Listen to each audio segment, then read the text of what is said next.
اقوام متحدہ کے ہیڈ کوارٹر کے باہر کشمیری اور سکھ برادری نے بھارت کے خلاف بھرپور احتجاج کیا۔ مظاہرین نے عالمی برادری سے بھارتی مظالم کا نوٹس لینے کی اپیل کی اور بھارتی وزیر خارجہ سشما سوراج کے خلاف نعرے بازی بھی کی۔ بھارتی وزیر خارجہ سشما سوراج نے اقوام متحدہ کی جنرل اسمبلی میں خطاب کرتے ہوئے کہا کہ دہشت گردی کا ناسور دنیا بھر میں پھیل چکا ہے۔ اسی دوران اقوام متحدہ کے سامنے کشمیریوں اور سکھوں نے اپنی اپنی آزادی کے لیے احتجاجی مظاہرہ کیا۔ مظاہرین نے کشمیریوں پر کیے جانے والے بھارتی مظالم کی مذمت اور کشمیریوں کے حق خود اختیاری کی پرزور حمایت کی۔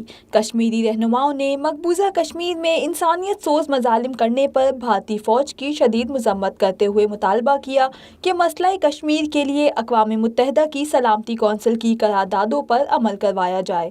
اس موقع پر خالصتان کی آزادی کے لیے سکھ کمیونٹی نے احتجاجی مظاہرہ کیا اور آزادی کے حق میں نعرے لگائے۔ لے کے رہیں گے آزادی، لے کے رہیں گے آزادی، لے کے رہیں گے بچے بھی مانگے بوڑھے بھی مانگے۔ سکھ رہنماؤں کا کہنا تھا کہ بھارت برہمن کی برتری، مسلمان، سکھ، عیسائی اور دیگر اقلیتوں کو کچلنے کی پالیسی پر عمل پیرا ہے، لیکن دوسروں پر دہشت گردی کے الزامات عائد کر کے اپنی دہشت گردی پر پردہ رکھنے کی کوشش کرتا ہے۔ دوسری جانب اقوام متحدہ کے 73ویں جنرل اسمبلی اجلاس سے خطاب کرتے ہوئے بھارتی وزیر خارجہ سشما سوراج نے پاکستان پر الزامات عائد کیے۔ ان کا کہنا تھا کہ دہشت گردی کا ناسور دنیا بھر میں پھیل چکا ہے۔ اقوام متحدہ کا اثر و رسوخ کم ہوتا جا رہا ہے، اس لیے اقوام متحدہ میں تبدیلیاں کی جانی چاہیے۔